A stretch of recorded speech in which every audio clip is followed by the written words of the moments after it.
Welcome back to Mindkind Podcasts. This is Dr. Jo North returning to our platform. Mindkind continues to be a reflective space for anyone who wants to stay sane in our demanding world. Our intention is to inspire, motivate and inform people of all ages interested in mental health and well-being. I'll be drawing on 35 years of practice as a psychotherapist, and we'll be looking at research and therapy along the way and talking with other experts in the field so we can draw on their skill. Nothing in this podcast is intended to cause you shock or surprise. If you think a subject is going to cause any triggering to any conditions that you have, please don't listen and just choose another podcast of interest. If you happen to be in a podcast and something in there triggers some kind of anxiety or stress for you, please switch off straight away and contact your mental health professional. If something affects the mind, we'll be talking about it. So let's get on with today's podcast. Hello, Jo here. Delighted to be with you again. We're looking at 3 things I've learned this week. I started with Foodsane about a year ago, and I started thinking it would be a good idea to write a daily diary, because I know how much we benefit from hearing about the experience of others. And so I started, and I thought to myself, how are you going to find something to write about every day? You know, you're not that interesting. But actually, it's amazing how interesting it is to start to look closely and more closely and look again at what you eat and how you're doing it and the emotions and the human experience involved in that. And I can't start my day without my diary now. So members of the community, the Foodsane community, do get to look at the monthly diary. We put it up in a blog. You can go onto the website and you can have a look and see what's going on. And if you subscribe, you'll get the weekly newsletters on the 3 things that I've learned. Also, there's going to be opportunities on TikTok to subscribe and Instagram. So we're really reaching out to people and noticing how everyone, when you start to talk to them and you get past the barriers, they've really got a story to tell about their food, their relationship with their body and their life. And I'm just loving doing that and helping people. It's so rewarding. So 3 things this week. Well, actually, as usual, it's 4, but I'm going to make it 3. But there's this wonderful thing as it's Friday the 13th. And in the UK, there's some kind of belief about Friday the 13th being an unlucky day, which I don't take any notice of whatsoever. But today I was driving out to meet my lovely friend, Sarah Riley, and she's previously been on these podcasts. Sarah is a retired general practitioner turned psychotherapist, and we've had some great conversations, and she's a time-related eater. I was so excited to go and have lunch with her.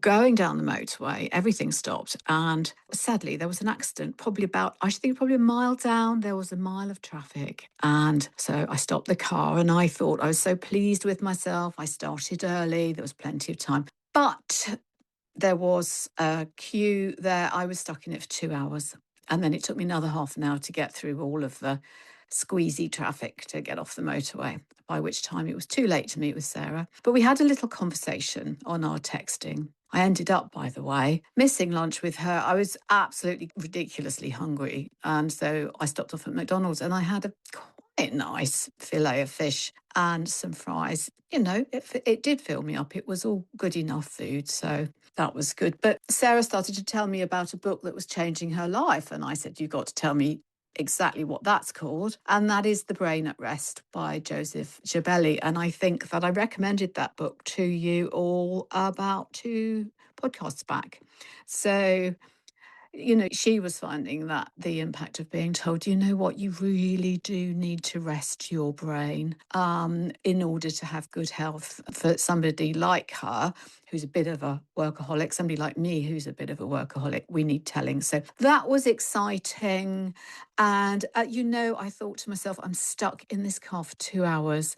I'm going to make the most of it. So I put my seat back. I had a lovely rest. I listened to some podcasts. I got Jason Fung, The Hunger Code out, had a little listen. If I'd have had a nail file, I'd have done my nails, but there wasn't anything available for that. And I thought to myself, look, how lucky am I? This is all this is. I haven't got children in the car. Fortunately, I had just been to the bathroom, so that was good. Anyway, all turned out fine. But one of the things I really enjoyed finding out about this week is one of the things that I've been instinctively promoting, and that is the length of people's windows. And I am always saying to people, you should not turn the search for your right window into another form of diet restriction. And I am guilty of having done that.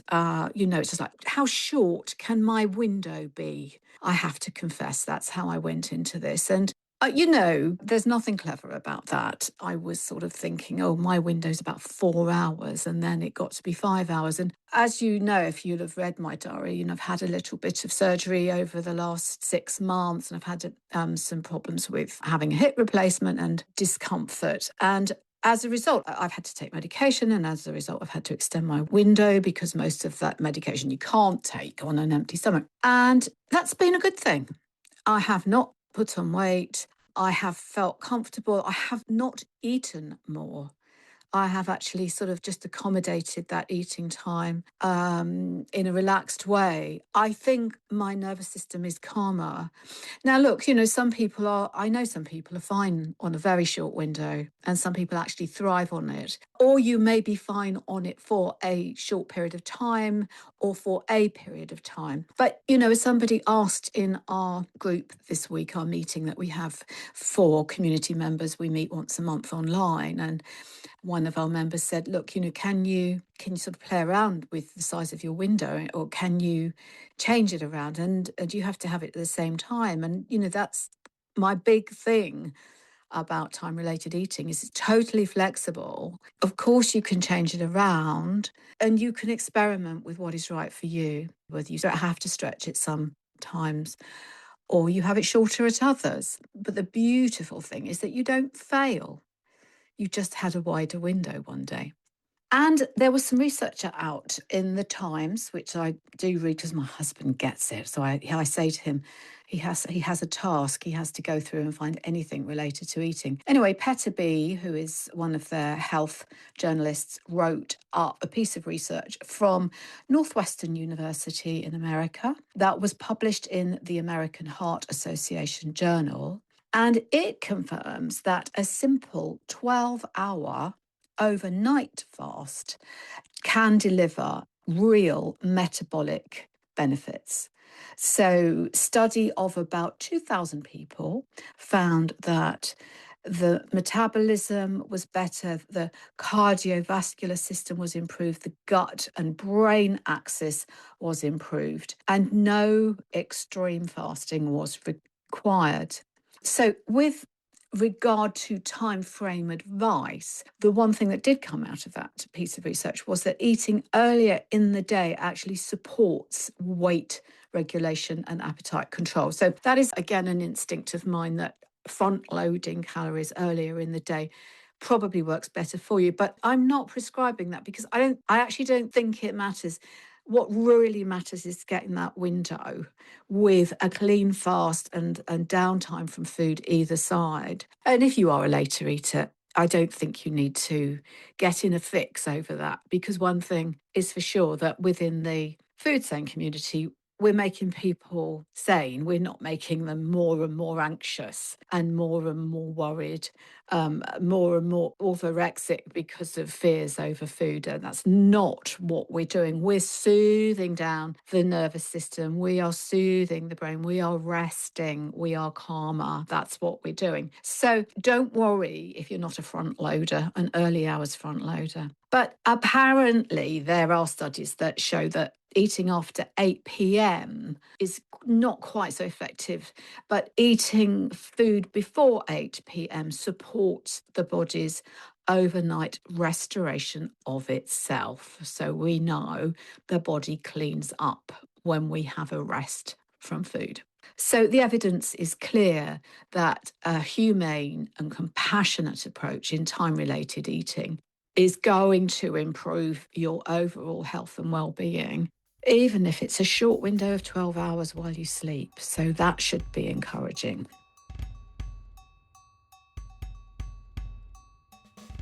Okay, so that's number one.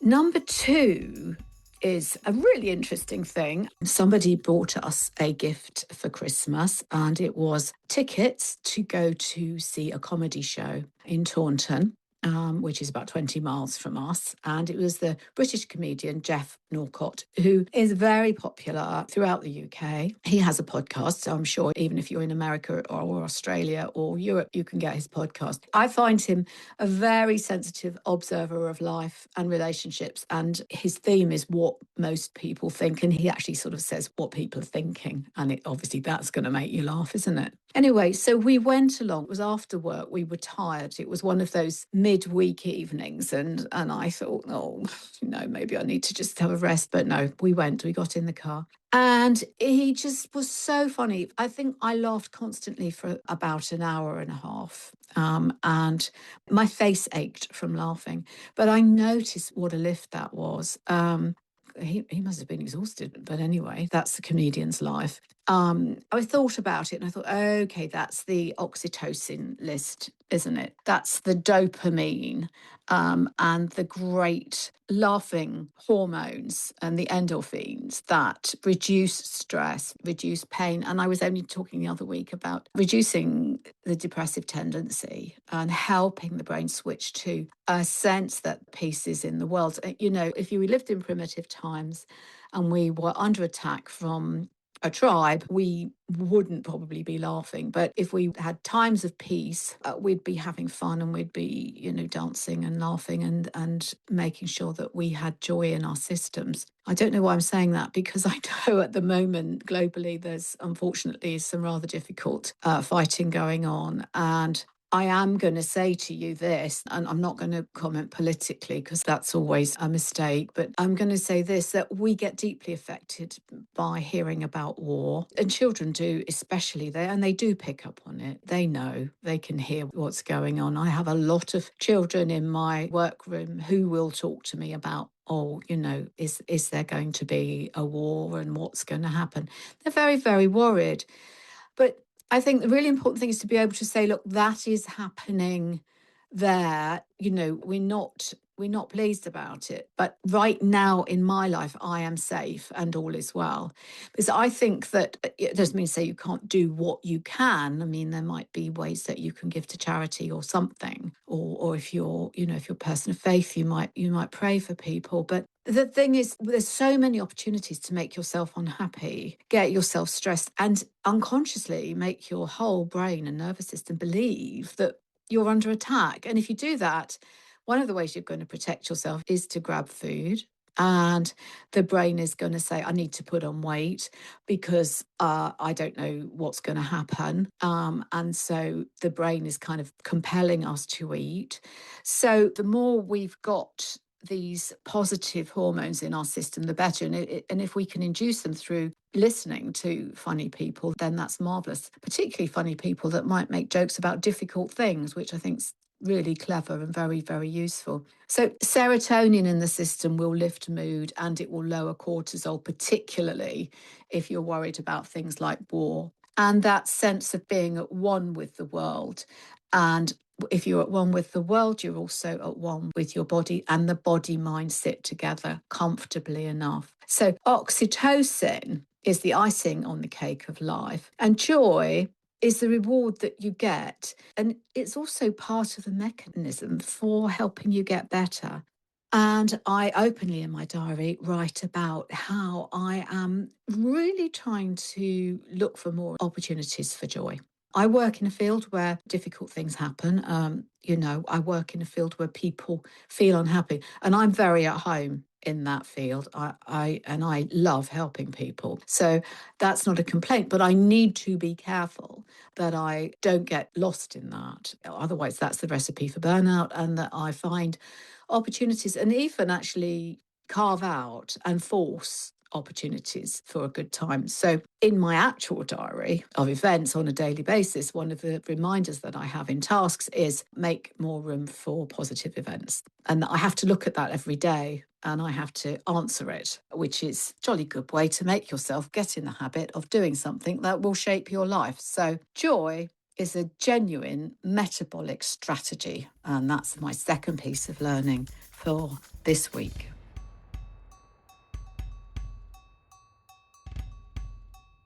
And finally, the third thing that I have learned this week is in connection with pain and the body. And I'm a little careful with talking about pain because I know that some people have chronic pain that they live with all the time. And the piece of pain I'm going through at the moment is temporary.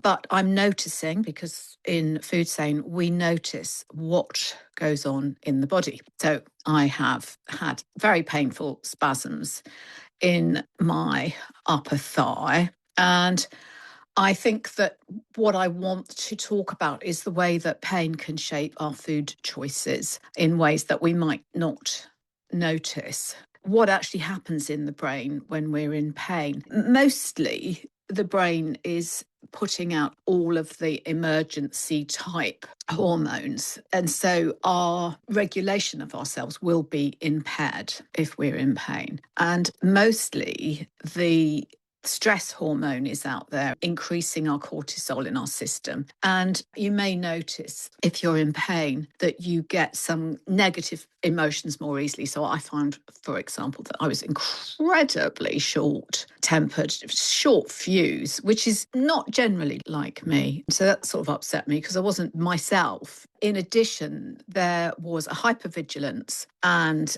fear. I found myself sitting and being very stuck and not wanting to move. Quite natural responses. So it was a pretty intense week. And I was very interested in what that was going to do to my food. Would that overwhelm all of my learning about time-related eating and all of my commitment to time-related eating? Would I finally be forced to let go? Would I finally use food as a soother? So interesting. The answer is no, I didn't.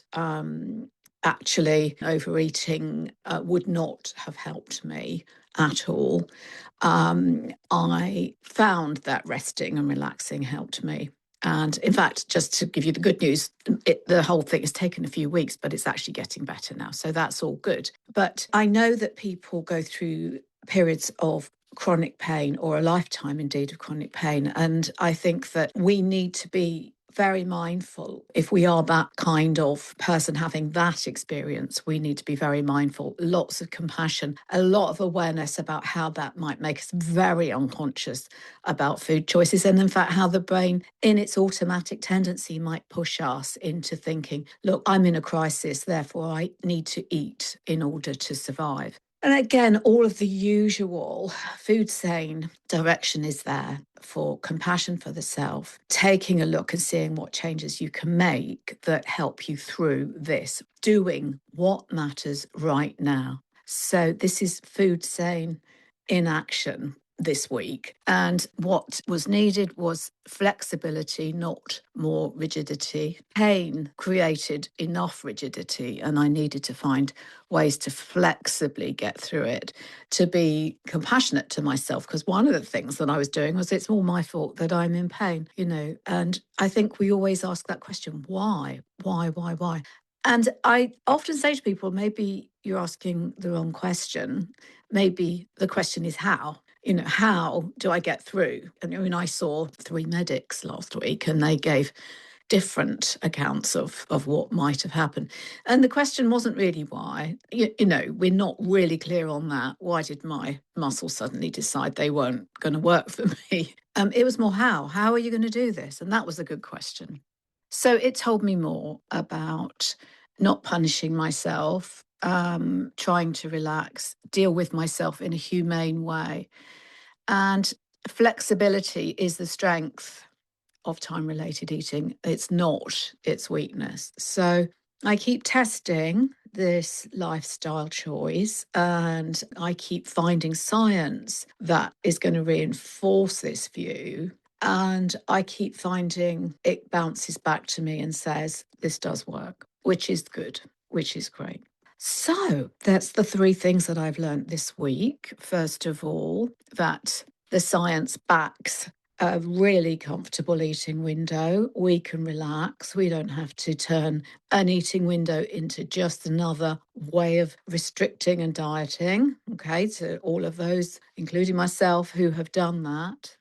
That joy is a genuine metabolic strategy, that joy absolutely will help you with your emotional eating and put you in a better place. And so we need to work at the joy, not at restricting ourselves. And we need to work at, I know life can't always be joyful, believe me, I know that, but ways that perhaps we can be at peace with ourselves when we're going through difficult things and seek opportunities to have more joy when we can, because it's good for us. It feeds us. It's better than over drinking. But I think peace is a great option as well. And how do we soothe ourselves other than with food? And the third thing that I've learned this week is that pain is a teacher. Pain is a message from the body. It is talking to us. What is it telling you? It's not just an obstacle. It's not there to annoy you. It is your body saying, something's going on here for me and I need you to listen as to what and how to do this.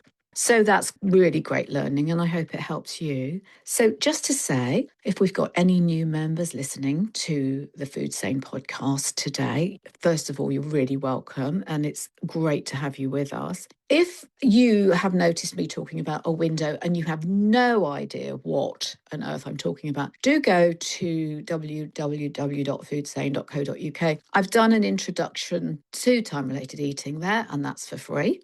So have a look there and have a look at all the things that we do together on Foodsane. And do consider being a member. It's really not a lot of money and there's an awful lot in that membership. So there's the free training, there is the monthly meeting with me online when I talk with everybody, there's the question and answer possibility, and there is the conversation that we're all having. So with people writing in about their experiences and talking with us. So there's lots on there. There's also 2 free chapters of the Foodsane book. So do consider joining. But have a look at Foodsane Joanna on TikTok and on Instagram, because I talk every day and give ideas about how to keep on your Foodsane journey. So I'd be pleased to see you there. Do comment in the comment box. And if you find it useful, do give us a like on that, because then it will be more available to more people.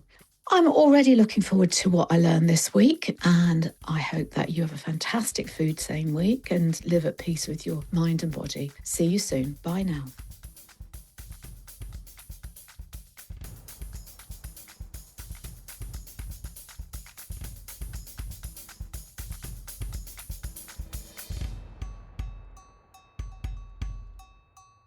Thank you for listening.